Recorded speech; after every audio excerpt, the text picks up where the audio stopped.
Olá pessoal, essa é a 13ª aula do Iniciantes Totais em Java, utilizando Eclipse. Meu nome é Ronaldo. Essa aula também vai ser dividida em duas partes, para ficar melhor aí para o pessoal ver.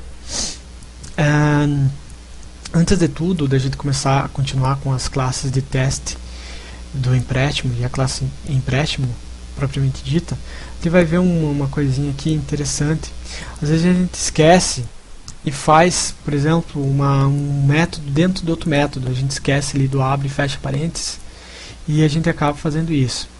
Então é isso que a gente vai fazer aqui, ó. Por exemplo, se eu esquecesse esse fecha parênteses aqui, vou salvar aqui para vocês verem, ó, vai aparecer um erro.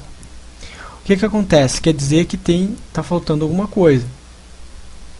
No caso aqui, ó, se eu clicar no primeiro abre parênteses, abre chaves aqui, e eu rodar o scroll do mouse aqui para baixo, ele vai me mostrar que esse fecha abre correspondentes, fecha parênteses correspondente, fecha chaves correspondente a ele é o último da classe. Então quer dizer que a classe não tem fecha chaves. Então o que seria o mais lógico é fazer um fecha chaves aqui dentro e o erro desapareceria. Outra coisa também, você pode utilizar também um atalho que ele verifica ou abre ou fecha chaves ou parênteses correspondente. Esse atalho é o seguinte: você vai clicar aqui do lado de um abre ou fecha parênteses ou chaves, vai apertar o Ctrl, Shift e o P. E ele vai direto no fecha ou abre correspondente a ele. Então ajuda bastante aí caso aconteça algum erro.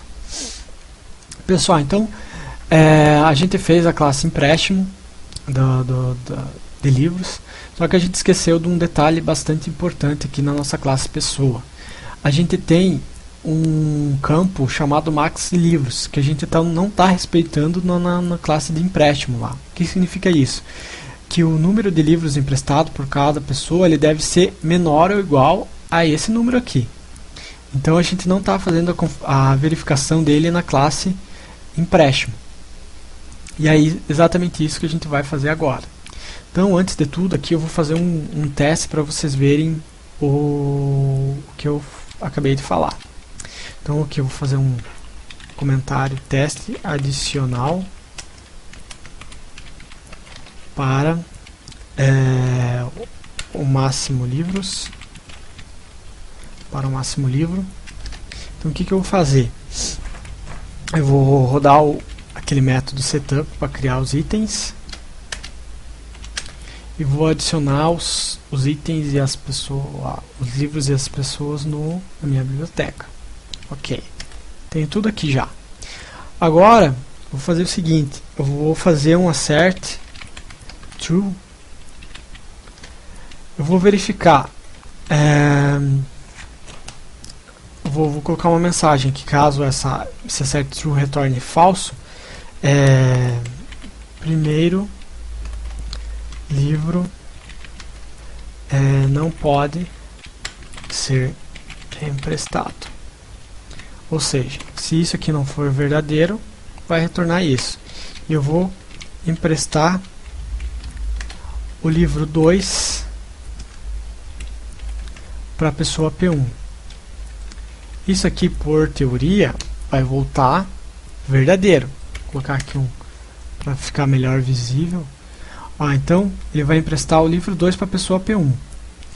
Aqui, antes de tudo, eu vou adicionar aqui no L1, P1, quer dizer, ponto set máximo livro. Eu vou setar o número máximo de livros que a pessoa pode emprestar 1. Então, isso aqui vai retornar verdadeiro, porque ele emprestou só um livro. Agora eu vou fazer o seguinte: eu vou fazer um assert falso. Eu vou colocar aqui a condição: segundo livro não deveria ser emprestado. Ou seja, eu vou emprestar um segundo livro para essa mesma pessoa. Então, vou colocar aqui P1 ponto empréstimo livro L1 P1. Então aqui o que eu fiz? Adicionei 2 livros para a mesma pessoa. No caso aqui eu coloquei false, porque eu não tenho aquela condição lá de aquela verificação de número de livros. Então isso aqui vai retornar verdadeiro. Que ele emprestou um livro, emprestou outro livro, não tinha como comparar o número de livros já emprestados. Então isso aqui vai retornar verdadeiro e como eu espero falso, ele vai mostrar essa mensagem aqui para mim. Então vamos ver isso aqui rodando esse método JUnitTestCase. Podem ver que agora ele deu um erro, uma falha no teste empréstimo, ou seja, o segundo livro não deveria ser emprestado. Então, na segunda parte dessa aula, a gente vai fazer o teste para pegar os números, o número de livros da pessoa. Então, até lá.